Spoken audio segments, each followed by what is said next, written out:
Caros amigos, bem-vindos a mais um episódio de Hoje no Mundo Militar.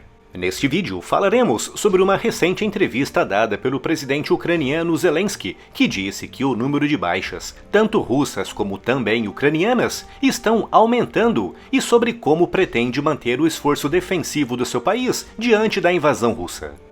A sua empresa pode estar correndo um sério risco sem você saber. Um CNPJ, uma conta do Instagram ou domínio de site não garantem que a marca é sua de verdade, e só existe uma maneira de proteger o nome do seu negócio, o registro no INPI. Com milhões de empresas abertas todos os anos, o que impede que surja algum negócio com um nome similar ao seu? Sem o devido registro, nada impede. A boa notícia é que a MoveOn resolve esse problema para você. Com mais de 7 mil clientes, a MoveOn é referência no seu segmento e foi quem registrou o canal Hoje no Mundo Militar. Não arrisque, registre a sua marca. Os links e os meios de contato estão aqui na descrição. Neste domingo, 21 de julho, o presidente ucraniano Volodymyr Zelensky, em uma entrevista para a BBC, disse saber exatamente quantos soldados ucranianos foram mortos ou feridos no conflito, referindo que diariamente recebe relatórios dos seus comandantes com informações detalhadas sobre as suas baixas e com indicações, confirmadas ou estimadas, do nível das baixas russas. Na entrevista, o presidente ucraniano disse que nas últimas semanas, após o reinício do envio de ajudas militares dos Estados Unidos, Vladimir Putin reforçou os ataques russos em diversos setores, com destaque para o setor de Donetsk, e que, apesar da nova frente recém-aberta no norte de Kharkiv estar controlada, os combates naquele setor também se intensificaram, com Zelensky informando que, por este motivo, as baixas, tanto do lado ucraniano como do lado russo, aumentaram nas últimas semanas. Zelensky também referiu um dado curioso e muito importante sobre as baixas de cada lado. Segundo o presidente ucraniano, a Rússia tem uma baixa mortal a cada 2 ou 3 feridos, com a Ucrânia tendo, em média, uma baixa mortal a cada 8 feridos. Se essa informação corresponder mesmo à realidade do que acontece no campo de batalha, por que os feridos russos morrem com muito mais frequência do que os feridos ucranianos? Como todos vocês sabem, o campo de batalha é um local que, além de ser muito perigoso, é altamente insalubre, o que significa que até mesmo pequenos ferimentos, se não forem adequadamente tratados, podem rapidamente evoluir para situações médicas graves que podem incapacitar ou até mesmo matar um soldado. Desde o início dos tempos que os homens sabem disso, mas foi só muito recentemente, em termos históricos, que começaram a ser tomadas medidas efetivas para o tratamento adequado dos feridos em combate, com as primeiras experiências surgindo na Guerra Civil Americana entre 1861 e 1865.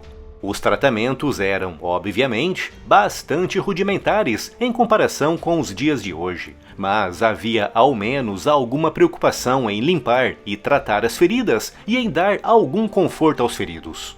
Na Primeira Guerra Mundial, entre 1914 e 1918, essa preocupação aumentou ainda mais, surgindo, naquele conflito, os primeiros serviços médicos dedicados exclusivamente ao tratamento de feridos. No entanto, como os antibióticos só foram inventados 10 anos após o fim daquela guerra, o nível de mortalidade dos soldados feridos manteve-se sempre em níveis muito elevados, oscilando à volta de uma morte para cada 3 ou 4 feridos. Na Segunda Guerra Mundial, entre 1939 e 1945, a taxa de mortes entre os soldados feridos diminuiu muito graças principalmente à penicilina, cujo processo de produção em massa foi criado nos Estados Unidos justamente para atender ao elevado número de infecções nos feridos em combate. Hoje, no século XXI, especificamente nas Forças Armadas dos Estados Unidos, a taxa média é de uma morte para cada 17 soldados feridos, graças ao tremendo esforço e investimento feito pelo Pentágono para tratar os seus feridos em combate, um esforço que começa no campo de batalha e que se estende até grandes e bem equipados hospitais espalhados por todo o planeta. Mas, se nos Estados Unidos a taxa média é de uma morte para cada 17 soldados feridos, como se explica que entre os ucranianos a taxa seja de uma morte para cada 8 feridos e, entre os russos, de uma morte para cada 3 feridos? Um dos motivos para isso é a terrível intensidade e brutalidade daquela guerra. O conflito que vemos hoje na Ucrânia é equivalente, em termos de intensidade, a grandes e terríveis guerras como a da Coreia e do Vietnã. Segundo estimativas oficiais e extraoficiais, somando russos e ucranianos, estão lutando neste momento na Ucrânia cerca de 1,2 milhão de soldados. Um número absurdamente elevado para os padrões da guerra mecanizada e automatizada do século XXI, com ambos os lados trocando, em média, de 15 a 25 mil disparos de artilharia todos os dias ao longo de quase 2 anos e meio de guerra. Com tantos soldados, tanta artilharia, tantos aviões e tantos blindados pelo campo de batalha, o nível das baixas e, principalmente, a gravidade dos ferimentos é algo que só foi visto na Europa nos tempos da Segunda Guerra Mundial há mais de 80 anos. E com relação à grande diferença entre a taxa de baixas letais entre os feridos ucranianos e russos, um dos motivos para isso é que os ucranianos estão lutando em casa, frequentemente a poucas dezenas de quilômetros de um grande e bem equipado hospital. Já os russos, como estão invadindo a Ucrânia, o seu avanço destruidor resulta, frequentemente, na destruição das principais infraestruturas das cidades por onde passam, o que inclui também os hospitais, o que significa que quando um soldado ucraniano é ferido, ele pode ser rapidamente evacuado para hospitais bem equipados a 30 ou 40 minutos da frente de batalha. Mas um soldado russo, quando é ferido, frequentemente precisa ser transportado por horas até finalmente encontrar um hospital que não tenha sido arrasado pelo seu próprio avanço. Mas, além disso, há um outro fator importante, que é a disponibilidade de recursos para tratar os seus feridos.